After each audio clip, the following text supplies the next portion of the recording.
Dan Bapak perlu tahu, di lingkaran UGM itu mereka tuh sudah tahu Pak, ijazah Jokowi palsu Pak, cuma nggak berani. Lah kan mereka lihat Profesor Sofyan Effendi saja diintimidasi, apalagi kami. Lingkaran UGM ada itu bagian humas membisikkan kepada relagama, udahlah Mas, kita sama-sama tahu ijazah Jokowi palsu, tapi mereka nggak berani menyatakan itu. Ya. Terus yang kedua, transkrip nilai yang ditunjukkan oleh Bareskrim itu kan keterlaluan, bohongnya, biadabnya, barbarnya, brutalnya kepolisian Indonesia ini. Selalu memanipulasi untuk kepentingan penjilat, penguasa. Di mana peran Komnas HAM di sini? Di mana? Padahal bisa melapor langsung ke polisi, ke presiden. Harusnya Komnas HAM menjembatani bagaimana kita ini bisa RDP, ya, rapat dengar pendapat ke DPR atau langsung bertemu dengan Prabowo Subianto sebagai presiden. Jangan sampai ini penegakan hukum ini berpihak justru kepada penipu, kepada pemalsu ijazah yang dipakai sebagai untuk presiden. Lembaga-lembaga penegakan hukum maupun lembaga-lembaga pengawas seperti Komnas HAM ini berpihak kemana sekarang? Karena ini akan dicatat kok. Ini tidak akan pernah bisa dibungkam lagi. Apalagi akan kami tuliskan buku dan kami hadiahi nanti ke Komnas HAM. Mau dibawa ke RDP, mau dibawa ke Prabowo Subianto. Ini penting Pak. Ini bukan masalah jangan sampai nanti setelah 12 orang lagi ini muncul lagi ada orang pemberani di luar Jawa sana mungkin mempertanyakan, orang Aceh atau orang Papua, tangkap lagi, penjarakan lagi. Padahal memang karena Joko Widodo ijazahnya palsu, memang harus kita terima itu sebagai sebuah fakta. Kita pernah ditipu 280 juta ini oleh seorang Joko Widodo. 20 tahun. 20 tahun ya? 20 tahun. Iya, 20 tahun. Memang ini memalukan. Bukan hanya kepada bangsa Indonesia sendiri, negara tetangga, bahkan dunia. Tapi kita harus terima bahwa pernah seorang presiden memimpin Indonesia berijazah palsu. Dua itu saja, itu mutlak syarat di UGM. Skripsi tanpa tanda tangan penguji, tidak ada lembar pengesahan penguji. Lembar transkrip akademik mutlak juga di UGM, tidak ada tanda tangan dekan, pembantu dekan, tidak ada stempel.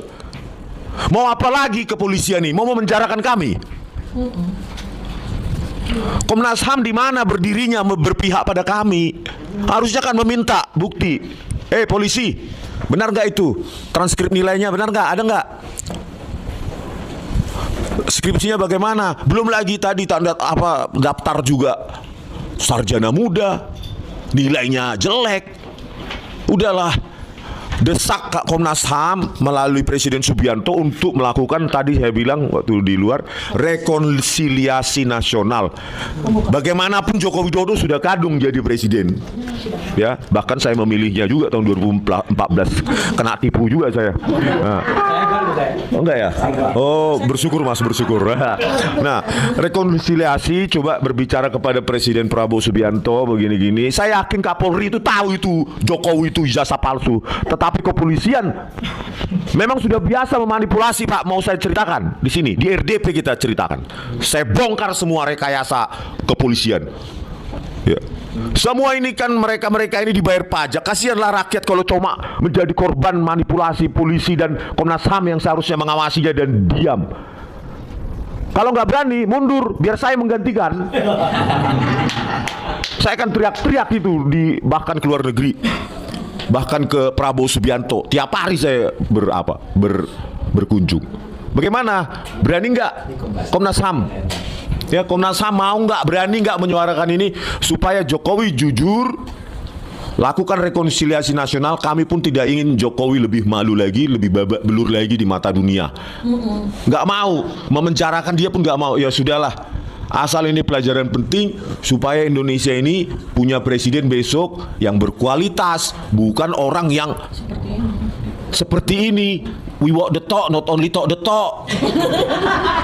Ya, harusnya jauh lebih smart, lebih pintar, bijak daripada seorang Rismon yang nobody. Ini menyelesaikan satu kalimat aja, kausalitas kalimat satu ke kalimat dua aja nggak bisa kok. Joko Widodo memang terkenal ikon penipu, pembohong Indonesia. Terus lembaga-lembaga yang dibayar rakyat ini bagaimana posisinya? Apakah diam, aman? Yang penting gue jabatan gue aman. Saya nggak mau nyenggol Jokowi, masih kuat dan dia punya banyak jaringan. Kapolri aja masih dipertahankan Prabowo Subianto, apalagi kami. Jangan seperti itu. Lebih baik berkorban jabatan, yang penting pernah bersuara untuk rakyat. Gitu. Masa kita yang nggak dibayarin rakyat berani bersuara, nggak pernah nerima gaji tuh. Bulan tanggal 1 besok nggak gajian. Tetapi orang-orang yang ada di sini kan tanggal 1 pasti gajian. Pasti gajian. Karena dibayari keringat rakyat. Terus makanya kami ya banyak kali Pak. Saya teknisnya banyak sekali. Ya. Bapak pasti nggak paham kalau teknisnya kan. Saya apa kan? Saya udah banyak mendengar lah. Bukan Pak, ada lagi. Dari Pak Rismon yang di TV tapi. Aku ikuti terus. Nah itulah Pak. Terus apakah Indonesia ini akan menjadi negara pengecut hanya karena takut dengan Joko Widodo, atau negara kita ini didirikan oleh para pemberani kesatria? Tunjukkanlah. Atau kita bertemu di RDP dengan Joko Widodo, dipanggil, jelaskan proses akademiknya di RDP. Masa kami meneliti ijazah publik kok malah dikriminalkan, dan Komnas HAM, Kompolnas, semua bla bla bla itu yang entah berapa puluh lembaga pengawas penegakan hukum di Indonesia yang independen tapi diam dan penonton udah dikriminalkan, udahlah oke, biar damai, biarkan mereka masuk penjara, yang penting gue bulan depan gajian. Ngapain ngurusin, memang siapa mereka, padahal digaji ya untuk ngurusin kami supaya itu loh Pak. Coba Pak bayangkan Pak, Bapak nggak mendidih darahnya. Kami meneliti jasanya Joko Widodo, kena 9 pasal Pak.